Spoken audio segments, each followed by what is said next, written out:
तो सऊदी अरब के साथ मेगा डिफेंस डील के बाद पाकिस्तान अब अरब देशों का ऑनलाइन पेमेंट सिस्टम बुना का भी इस्तेमाल करेगा। बुना अरब देशों का ऑनलाइन पेमेंट सिस्टम है। अरब मॉनेटरी फंड के पास इसका मालिकाना हक है। इस सिस्टम में क्रॉस बॉर्डर लेन देन भी संभव हो सकेगा। हालांकि केवल मुल्क से बाहर रहने वाले पाकिस्तानी ही इस प्लेटफॉर्म से पैसे भेज सकेंगे। इसके अलावा पाकिस्तान में रहने वाले नागरिक इस प्लेटफॉर्म से देश से बाहर पैसा नहीं भेज पाएंगे। बुना अरब का रीजनल पेमेंट सिस्टम है, जो अरब मुद्रा कोष के स्वामित्व वाला एक सीमा पार मल्टी करेंसी प्लेटफॉर्म है, जो वित्तीय संस्थानों को अरब क्षेत्र और उसके बाहर अरब और अंतर्राष्ट्रीय मुद्राओं से भुगतान भेजने प्राप्त करने की अनुमति देता है। अब सीमित रूप में पाकिस्तान भी इसका सदस्य बन गया है। वहीं सऊदी अरब ने पाकिस्तान की सुरक्षा की गारंटी लेने वाले पैक्ट पर हस्ताक्षर तो कर दिया, लेकिन सऊदी प्रशासन के पास पाकिस्तान में पनप रहे आतंकियों की करतूतों का क्या जवाब है। अगर भविष्य में ये आतंकी भारत के खिलाफ कोई दुस्साहस करते हैं तो ऐसी परिस्थिति में भारत के एक्शन पर सऊदी अरब का क्या जवाब होगा। रिपोर्ट के मुताबिक रियाद को लगता है कि समझौते के बाद सऊदी अरब को इस्लामाबाद का न्यूक्लियर अम्ब्रेला मिल जाएगा। ऐसे समय में जब कतर पिछले कुछ ही महीनों में 2 बार हमले का शिकार हो चुका है, तो सऊदी अरब के पाकिस्तानी एटम बम का ये अप्रत्यक्ष भरोसा अहम है। वहीं आर्थिक दिवालियापन की कगार पर खड़ा सऊदी अरब के रूप में एक भरोसेमंद सुरक्षा साझेदार मिल गया है। यहाँ भारत के नजरिए से एक अहम सवाल उठता है कि जब सऊदी अरब पाकिस्तान की सेना को अपना रखवाला बना रहा है, तो क्या वो पाकिस्तानी मिट्टी से पनप रहे आतंकियों की करतूतों की जिम्मेदारी भी लेगा। इस बीच तमाम सवाल खड़े होते हैं, लेकिन पाक सऊदी में जो डिफेंस डील हुई है, क्या कुछ इस डील में हुआ है, ये भी आपको बताते हैं। अब अरब का बुना भी इस्तेमाल करेगा पाकिस्तान। पाक अब ऑनलाइन पेमेंट सिस्टम बुना का इस्तेमाल करेगा।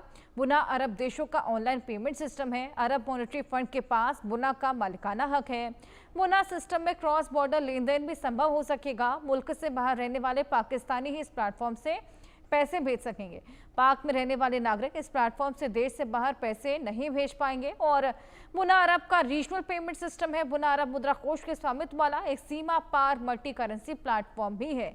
अब देखना होगा ये पाक सऊदी की जो आपका हमला हमारा हमला डील देखने को मिल रही है, इससे भारत पर क्या इम्पैक्ट पड़ता है, भारत को कितना सतर्क रहने की जरूरत, इसी को लेकर और बातचीत करेंगे। हमारे साथ हमारे 2 खास मेहमान जुड़ गए हैं।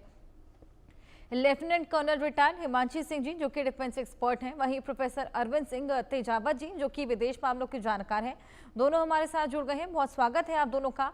अरविंद सिंह जी, सबसे पहले आपके पास मैं आऊंगी। जिस तरीके से सऊदी अरब और पाकिस्तान के बीच में ये नई डील देखने को मिली है, इसके बाद एक फाइनेंशियल डील भी देखने को मिली। पहले तो डील थी कि हमारा हमला आपका हमला, हम पूरी रक्षा आपकी करेंगे, कोई भी हमला आप पर होता है तो उसका जवाब हम भी देंगे।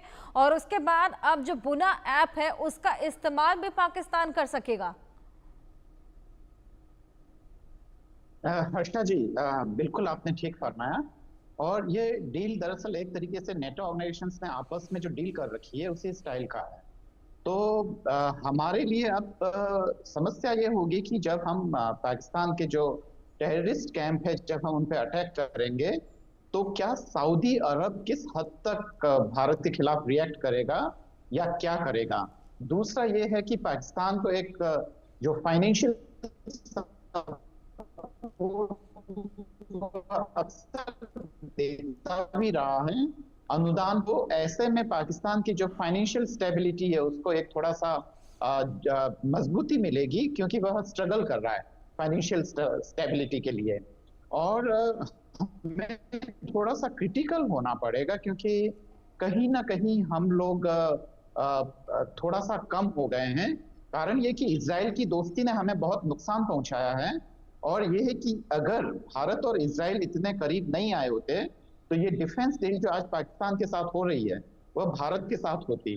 भारत के लोगों ने बहुत पैसा खर्च किया है पिछले काफी डिकेड्स में, पिछले 7-8 डिकेड्स में हमने खूब रुपया पानी की तरह बहाया है। और हम दुनिया की एक मजबूत ताकत हैं। ऐसे में जब इतना पैसा खर्च किया है तो क्या ऐसी डिफेंस डील भारत को नहीं करनी चाहिए, क्योंकि अब वक्त आ गया है कि आपने जो पिछले 7-8 डिकेड्स में जो पैसा है वो हमारे साथ होनी चाहिए। और सऊदी और भारत के अच्छे संबंध रहे हैं। वहीं चीन ने हमें ईरान से बाहर कर दिया है। और वो जो पूरा जो चाबहार पोर्ट का जो पूरा जो था उस पे भी अमेरिका ने टैक्सेस इम्पोज कर दिए। तो अमेरिका हमारे खिलाफ काम कर रहा है, बिल्कुल। चीन तो हमारे खिलाफ था ही, और और इजराइल अब की सऊदी दोस्ती हमें अरब भी बहुत इसमें नुकसान ऐड ऑन हो पहुंचा गया रही है। है। अरविंद जी, आपके पास पे आऊंगी, जी हिमांशु जी भी हमारे साथ लगातार बनी है। हिमांशु जी, पहले तो ये जो डील देखने को मिली सऊदी अरब और पाकिस्तान के बीच में, जहां पर न्यूक्लियर डिफेंस भी दिया जाएगा, पूरी तरीके से कवच के तौर पर अब सऊदी अरब काम करने वाला है। और अब ये फाइनेंशियल डील भी एक तरीके से, जो बुना ऐप है उसका इस्तेमाल भी पाकिस्तान कर पाएगा। किस तरीके से भारत के लिए टेंशन बढ़ाएगा, और क्या लगता है सऊदी और पाकिस्तान के बीच इस डील को लेकर क्या मंशा है? हर्षा जी, देखिए, जो सऊदी अरब है और पाकिस्तान है, इनके बीच में रक्षा समझौता कोई नई बात नहीं है। पिछले 60 साल से इनके बीच में इस तरह के संबंध रहे हैं। बनिस्बत उसके, जब भारत ने चाहे सन 71 की लड़ाई के बाद पाकिस्तान का विभाजन कर दिया, सऊदी अरब ने कभी भी भारत के अगेंस्ट में कुछ नहीं कहा है। तो दैट शोज कि हमारी टाई सऊदी अरब के साथ में बहुत मजबूत है। और उससे पहले भी उन्होंने, जब प्रधानमंत्री नरेंद्र मोदी गए थे, तो उन्होंने सर्वोच्च नागरिक सम्मान भी उनको दिया था। तो हमें इस पे डरने की जरूरत बिल्कुल नहीं है। और जहां तक गवर्नमेंट ऑफ इंडिया का सवाल है, उन्होंने बहुत क्लियर एक बयान दिया था कि we were aware about this deal. यानी सऊदी अरब ने भारत की सरकार को इस डील के बारे में पहले से आगाह कर रखा था। तो ये हमारे लिए एज ए सरप्राइज नहीं आई है। लेकिन क्योंकि आम जनता को इस तरह के जो डायनेमिक्स हैं वो समझने में शायद थोड़ा समय लगता है, तो लोगों के लिए शायद ये सरप्राइज हो। लेकिन गवर्नमेंट ऑफ इंडिया के लिए एक सरप्राइज वाली बात नहीं है। दूसरी बात, पाकिस्तान काफी समय से सऊदी अरब के जो सैनिक हैं उनको ट्रेनिंग करता है। काफी सारे इनके करीब 1,500 के करीब सैनिक उनके वहां पोस्ट भी होते हैं, क्योंकि उनको लगातार युद्धाभ्यास भी करने होते हैं, उनकी ट्रेनिंग साथ में चलती है। तो it is something which is happening for last 60 years. लेकिन जहां तक न्यूक्लियर वॉर का सवाल है या पाकिस्तान में पल रहे आतंकवादियों का सवाल है, तो जब ऑपरेशन सिंदूर हुआ था, तब सऊदी अरब ने भी भारत पे आतंकी हमले की भर्त्सना की थी। तो हमें ये पता है कि हमारे संबंध बहुत मजबूत हैं। लेकिन पाकिस्तान इस समय जिस तरह के फाइनेंशियल क्राइसिस से जूझ रहा है, वो हर जगह हाथ पैर मार रहा है। तो चाइना ने कहीं ना कहीं बैक में, जो अभी इनका मीटिंग्स हुई हैं जिसमें एससीओ भी हुई है, तो सऊदी अरब पे प्रेशर डाला है कि आप इनके साथ में इस तरह की कोई डील करके इनको बेल आउट करें। क्योंकि सऊदी अरब से नंबर 2 का अगर कोई ऑयल ले रहा है, यानी वो चाइना है। चाइना पाकिस्तान को भी कंट्रोल करता है। हालांकि क्योंकि पाकिस्तान की नजदीकियां अमेरिका के साथ में बड़ी हैं, तो कहीं ना कहीं चाइना इससे बहुत खिन्न है। लेकिन उसके बावजूद चाइना एक बहुत बड़ा शातिर प्लेयर है, वो पीछे से बहुत सारा काम करता है। तो इस डील के पीछे चाइना का बहुत बड़ा हाथ है। और जो हाल में जिस तरह के हमले हुए हैं, ईरान और इजराइल के बीच में जो हमले हुए हैं, तो इस तरह, और अभी रिसेंटली जो कतर में हमला हुआ है, तो पूरा अरब वर्ल्ड हिला हुआ है कि अमेरिका हमारे साथ आके खड़ा नहीं हो रहा है। और चाइना कहीं पे भी अपने सोल्जर्स जो है ऑन ग्राउंड नहीं भेजता, ये अमेरिका करता है। और अमेरिका की ये स्टडी चाइना बहुत क्लोजली करता है, और चाइना इस चीज में इन्वॉल्व नहीं होता। चाइना पीछे से हथियार देता है और इस तरह की डील्स कराता है। तो more than Pakistan and Saudi Arab, it is the brain child of China which we need to closely study. बिल्कुल। और जहां तक पेमेंट सिस्टम का सवाल है, तो इसमें देखिए, पाकिस्तान कहीं से पेमेंट बाहर नहीं भेज पाएगा, लेकिन बाहर जो उसके नागरिक रह रहे हैं, जो काम कर रहे हैं, वो अपने देश में पैसा भेज सकते हैं। I think this is completely okay, because the dynamics are changing और हर कोई अपने आप को मजबूत करने की कोशिश कर रहा है। तो मेरा टेक इस पे ये है, हर्षा जी। बिल्कुल अरविंद जी, जिस तरीके से पाकिस्तान के आतंकी माइंडसेट से सभी वाकिफ हैं, जो पाकिस्तान में तमाम आतंकी पल रहे हैं, पाले पोसे जा रहे हैं, जिस तरीके से उनको पनाह दी जाती है, क्या उसको लेकर फ्यूचर में अगर कोई आतंकी गतिविधि पाकिस्तान की ओर से देखने को मिलती है, तो सऊदी की ओर से कोई जवाब देखने को मिलेगा? क्या जिम्मेदारी सऊदी अरब लेता हुआ नजर आएगा? Definitely Harsha ji, I think this is not okay, means what you are happen. तो मुझे जहां तक लगता है कि ये केवल बेल आउट के लिए ये कोई नहीं कहा है कि चाइना, ऑफ कोर्स चाइना पीछे हो सकता है, इसमें कोई दो राय नहीं है, पर बेल आउट देने के बहुत सारे तरीके हो सकते हैं, या हेल्प करने के लिए बेल आउट पैकेजेस के लिए।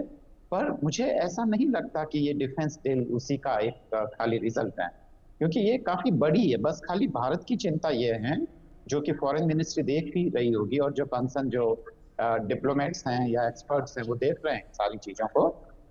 भारत की चिंता ये है कि ये किस कैटेगरी की है। जब मतलब हम भारत मान लो कोई वहाँ टेररिस्ट कैंप पे मान लो अटैक करता है, तो सऊदी कैसे रिएक्ट करेगा, उसकी प्रतिक्रिया क्या होगी, क्या ये, और ये जो डिफेंस है इसका इम्प्लीमेंटेशन कैसा होगा, क्या क्या होगा। क्योंकि अभी तक हमने देखा नहीं है। नेटो का तो हमें पक्का मालूम है कि अगर किसी एक कंट्री पे होता है तो वो रिएक्ट करेगा, और रशिया अभी उसे टेस्ट भी कर रहा है कि क्या वाकई ऐसा करेंगे क्या ये लोग।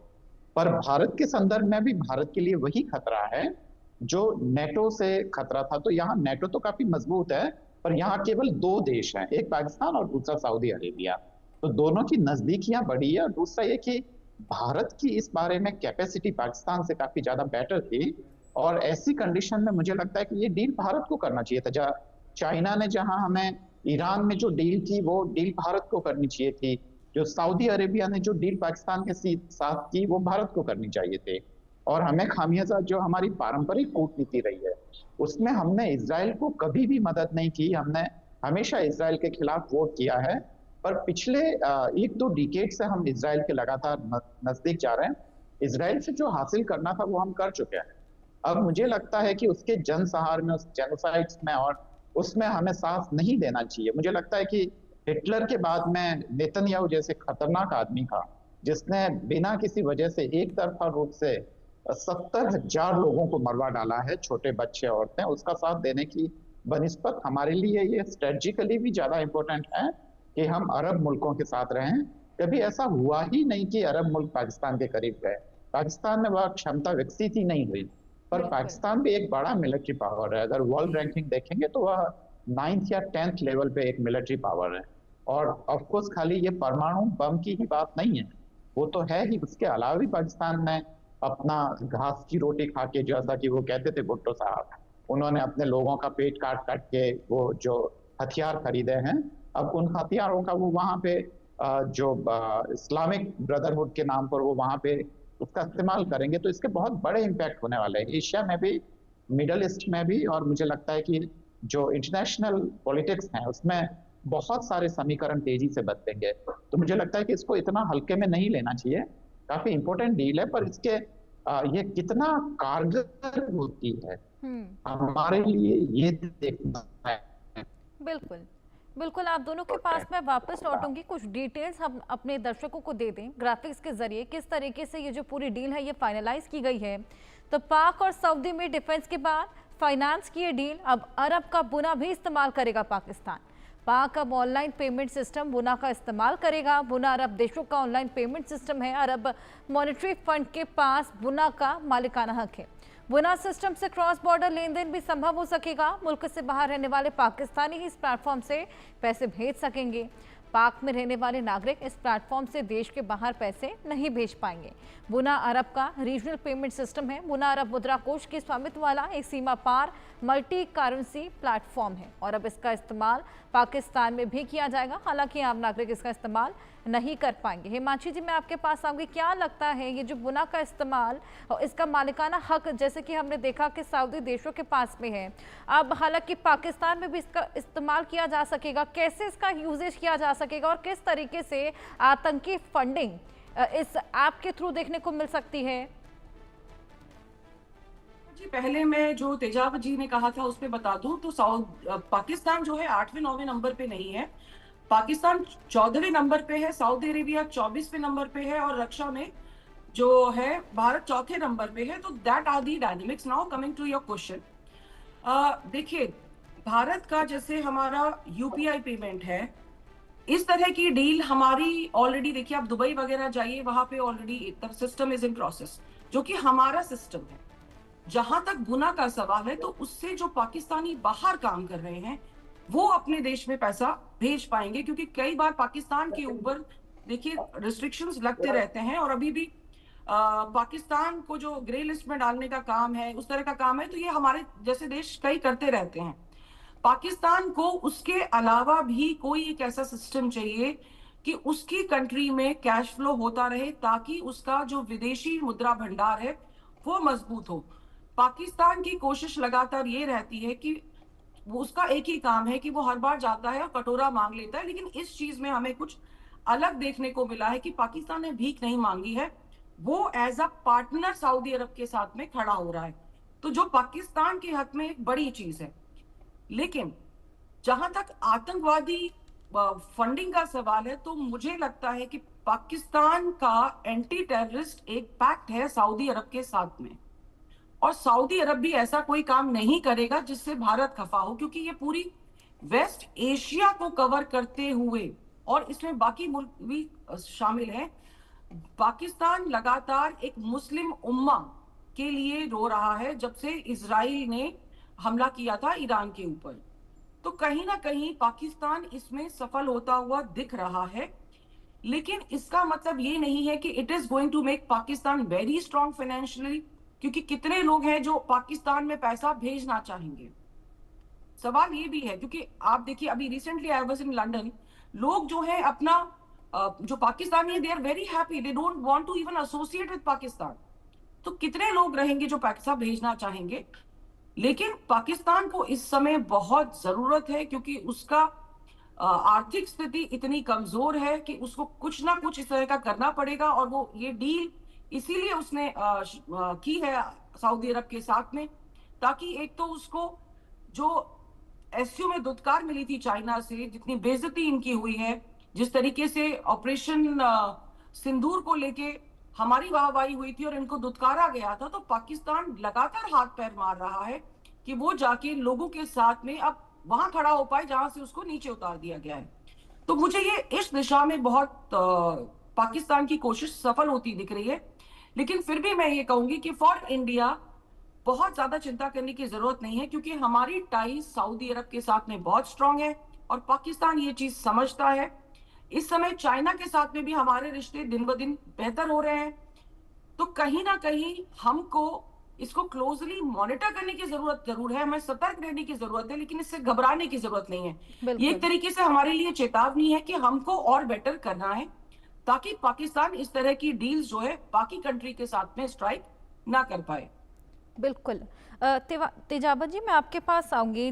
रिपोर्ट्स के मुताबिक ये बात भी निकलकर सामने आ रही है कि रियाद को लगता है कि इस समझौते के बाद सऊदी अरब को इस्लामाबाद का न्यूक्लियर अम्ब्रेला मिल जाएगा। क्या एक ये वजह भी इस पूरे समझौते की? हाँ, बिल्कुल हैं, ये वजह भी हैं।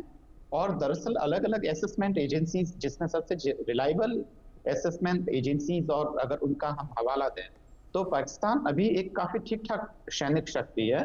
अलग अलग असेसमेंट, कोई उसको 14 पे रखता है, कोई 13 पे, कोई 9 पे, कोई 10 पे, कुछ एजेंसीज 8 पे भी रखती है। बट एनीवे, तो ये पाकिस्तान का जो एटॉमिक अम्ब्रेला है वह ऑफ कोर्स मिलेगा। और जहां तक मुझे लगता है कि फाइनेंशियल ट्रांजैक्शन वगैरह है, हमारे लिए ये चिंता का हिस्सा हो सकता है कि एक वो उस वित्तीय व्यवस्था का पाकिस्तान हिस्सा हो जाएगा, तो अब वो थोड़ी स्मूथनेस तो आएगी उनके फंक्शनिंग में। तो ऐसे में वो पैसा टेररिस्ट को जाता है या कहीं और जाता है, और वो कैसे भी अलग अलग फॉर्म में जाता है, क्रिप्टो करेंसी में जाता है, कैसे जाता है, आपके लिए थोड़ी प्रॉब्लम तो बढ़ ही गई है। तो मुझे लगता है कि चिंता की तो थोड़ी सी बात है। और यहाँ पे क्रिटिकल होते हुए मुझे लगता है कि विदेश नीति के स्तर पर हमें दोबारा से इन सब चीजों को देखने की जरूरत है, हर्षा जी, जहां तक मेरा ख्याल है। बिल्कुल। जी। और हिमांशी जी, आपको क्या लगता है भारत को अब नियर फ्यूचर में क्या कुछ यहाँ पर स्टेप्स उठाने चाहिए? अब जब आतंकी माइंडसेट पाकिस्तान का पता लग ही गया है, लेकिन उसके बावजूद जगह जगह से जब पाकिस्तान को शह मिल ही रही है, चाहे वो यहाँ पर ये जो डिफेंस डील हुई है सऊदी अरब के साथ ही क्यों ना हो, चाहे वो अमेरिका की शह क्यों ना हो, या फिर वो चाइना की शह क्यों ना हो, उसको देखते हुए भारत का क्या रुख? हर्षा जी, देखिए, जो न्यूक्लियर बॉम्ब है ये कोई पाई नहीं है कि ये उठा के आपने खा ली उसने खा ली। It is a very very serious thing. And जो ये डील है इसमें कहीं पे भी न्यूक्लियर का जिक्र नहीं है। एज पर दी रॉयटर्स जो इनकी न्यूज हमने पढ़ी है उसमें इन्होंने एक ओवरऑल एक कहा गया है, लेकिन उसमें कहीं स्पेसिफिकली न्यूक्लियर बॉम्ब या न्यूक्लियर थ्रेट का जिक्र नहीं है इन दी मेमोरेंडम। जहां तक भारत का सवाल है, तो देखिए, आपका शत्रु चाहे कितना भी छोटा हो, आप उसको एज अ शत्रु ही मानेंगे, क्योंकि कब किसके दिमाग में क्या खुराफात आ जाए आप उस चीज को प्रिडिक्ट नहीं कर सकते हैं। तो इंडिया को अपने गार्ड्स इस चीज पे डाउन नहीं करने हैं। भले ही हमारे सऊदी अरब के साथ में कितनी भी अच्छी रिलेशनशिप रहे, तो हमको इस चीज को समझ लेना है कि हम उनके साथ में बिजनेस पार्टनर्स हैं, हम उनके साथ में डिफेंस या स्ट्रेटेजिक पार्टनर नहीं हैं। तो इस चीज को ध्यान में रखते हुए हमें उनसे, I am sure the country as the earlier जो बयान आए थे उसमें बहुत क्लियर था कि इंडिया को लूप में रखा गया है, लेकिन फिर भी हमको अपने बॉर्डर्स की सिक्योरिटी, अपने सर्विलेंस, अपने सिस्टम्स को और ज्यादा मजबूत करने की जरूरत है। क्योंकि पाकिस्तान के साथ में देखिए एक ना एक करके कंट्रीज जुड़ती जा रही हैं, ईरान, तुर्की और अब सऊदी अरब। तो मैं तो इसको एक बहुत ही मैग्नीफाइंग लेंस के साथ में स्टडी करना चाहूंगी कि it is a threat, no doubt, लेकिन बहुत जल्दी इसको बहुत बड़ा एक हवा बनाना ना वो भी ठीक बात नहीं है। क्योंकि हमको जो इंटरनेशनल रिलेशंस हैं, जो स्ट्रैटेजिक रिलेशनशिप्स हैं, उनको बहुत कॉम्प्लिकेटेड ये रिलेशनशिप्स होते हैं, तो उसी तरीके से डील करना है। क्योंकि कहीं आपके डिफेंस पार्टनरशिप्स हैं, कहीं आपके एजुकेशनल पार्टनरशिप्स हैं, कहीं स्ट्रैटेजिक पार्टनरशिप्स हैं। सब कंट्रीज के साथ में सब तरह के रिलेशनशिप्स नहीं होते हैं, कहीं कल्चरल टाइज भी होते हैं, लेकिन उसके हम पे और हमारे आसपास की जो कंट्रीज हैं उन पे क्या असर पड़ रहा है, वो सारी चीजों को ध्यान में रखते हुए ही हम आगे के स्टेप्स ले सकते हैं। हर्षा जी, बिल्कुल। और अरविंद जी, आपको क्या लगता है क्या कदम भारत की ओर से उठाए जाने चाहिए नियर फ्यूचर में? भारत की तरफ से जो कदम उठाए जा सकते थे वो मुझे लगता है कि डील से पहले होना चाहिए था। अब तो हमें खाली ये असेसमेंट करना है कि हम मतलब क्या क्या होगा नुकसान अगर मान लो दोनों सऊदी अरेबिया और अगर पाकिस्तान साथ होते हैं भारत के किसी एक्शन के खिलाफ, तो हमारे कामगारों को क्या होगा जो सऊदी अरेबियन होंगे। दूसरी बात ये कि ये किस तरीके से इस डील को वो इम्प्लीमेंट करेंगे, जो उन्होंने आपस में एक दूसरे की जो सुरक्षा गारंटी ली है उस पर हमें नजर रखनी होगी और भारत को अल्टरनेटिव्स देखने होंगे। अब भारत एक रीजनल पावर है, अगर वो पुराने हिसाब से काम करेगा तो नहीं चलेगा, उसको अपनी थोड़े अब जो हमारे जो वहाँ पे सऊदी अरेबिया में जहाँ तक मुझे पता है, मैं जो वहाँ के एम्बेसडर से बात कर रहा था तो पता चला कि वो अभी स्टाफ की कमी से ही जूझ रहे हैं। जो लोग स्टाफ की कमी से जूझेंगे, जो डेली रूटीन में ही ज्यादातर काम चला जाता है, वक्त चला जाता है, तो क्या पॉलिसी लेवल पे कुछ नया करेंगे, और वही हमें नतीजा भुगतना पड़ रहा है। हमें थोड़ा तो क्रिटिकल होना पड़ेगा ना, कहीं तो चीजें हमें बोलनी पड़ेगी कि हाँ ये है, देश हित में तो बोलनी पड़ेगी ना कि हम ये करें तो ठीक रहता। हम एक्टिवनेस तो होनी चाहिए थी ना, जब पहले से पता था आपको कि ये डील होने वाली है तो आपने क्यों नहीं कोई एक्शन लिया। और हमारे लोगों ने बहुत बड़ा सेक्रीफाइस किया है पिछले 50-60 सालों में, हमने अपने आप को एक मिलिट्री ताकत बनाने के लिए इतना रुपया खर्च किया है, तो फिर किस दिन काम आएगा। अगर भारत के हितों के लिए काम नहीं आए तो फिर ताकत बनना और बड़ी शक्ति होना, रीजनल पावर होना कोई मतलब नहीं है ना उसका। हर्षा जी, बिल्कुल बिल्कुल। अरविंद जी और हिमांशु जी, बहुत शुक्रिया आपका हमारे साथ जुड़कर इस डिस्कशन का हिस्सा बनने के लिए, अपने इनसाइट्स शेयर करने के लिए। और इसी के साथ वक्त एक छोटे से ब्रेक का।